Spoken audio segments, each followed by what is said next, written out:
Hello, it's me. Declassified files about Tony and Cherie Blair revealed designer discounts, blah, blah, blah, blah, blah. Yeah. Like most politicians, they're on the take because there's a very hefty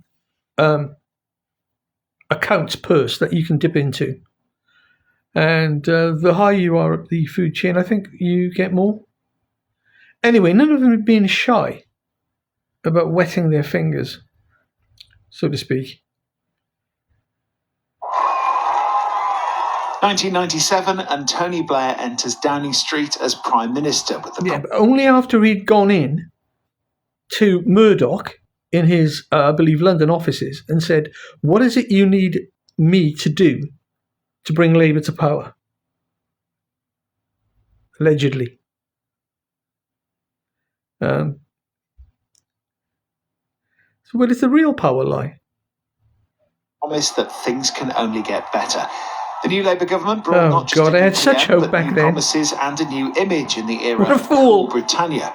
More than 25 years on, we're getting some fresh glimpses of what was going on beneath the surface in the new Labour era. Documents released into the National Archives reveal some of the private communications within government, including some relating to Blair's wardrobe. Tony at Topshop. There's something rather self-conscious about Tony Blair when he's being mildly fashion-conscious. There's been talk of a restyled Prime Minister at the Commonwealth Summit in Queensland. Appearance is everything, Tony Blair Politics. Has been kitted out in Paul a popularity Smith's gig. For a while now.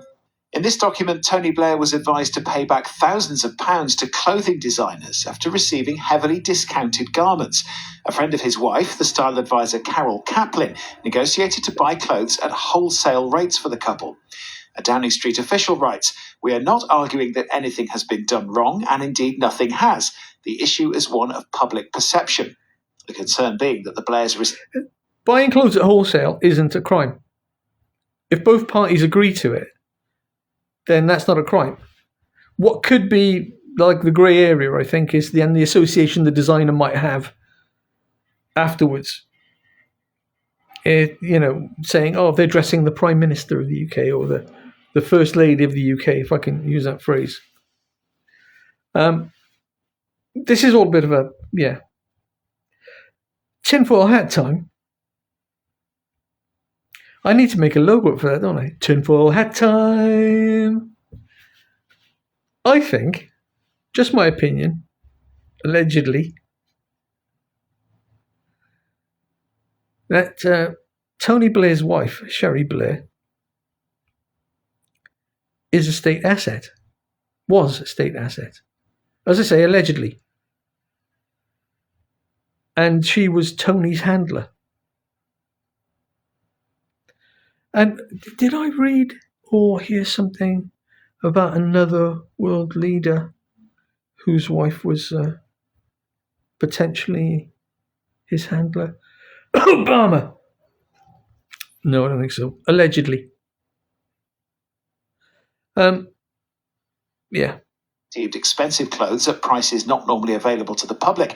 The Prime Minister was advised to repay £1,116 to Paul Smith and £6,532 to Nicole Fahy.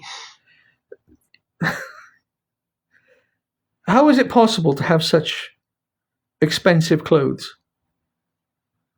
Go to the effort of buying them, even at that cost, and look this shit. When you saw the full-length shot of him, it just...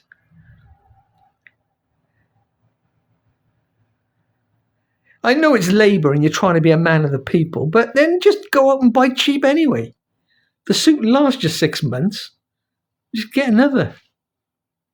We don't know exactly what course of action was taken. The ITV Weekend News with Nicholas Owen. God.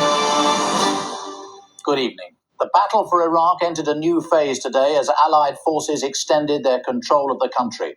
The Iraq War became a defining event of Tony Blair's time in Number 10. This communication from January 2003 was sent to Westminster by the British ambassador to the US, Sir Christopher Meyer. The WMDs! It tells the government it is politically impossible for Bush to back down from going to war in Iraq this spring.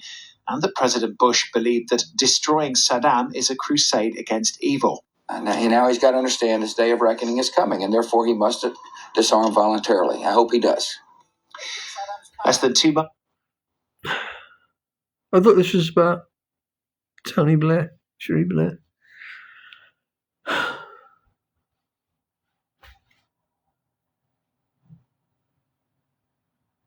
This is me signing off. Till next time, look after yourselves.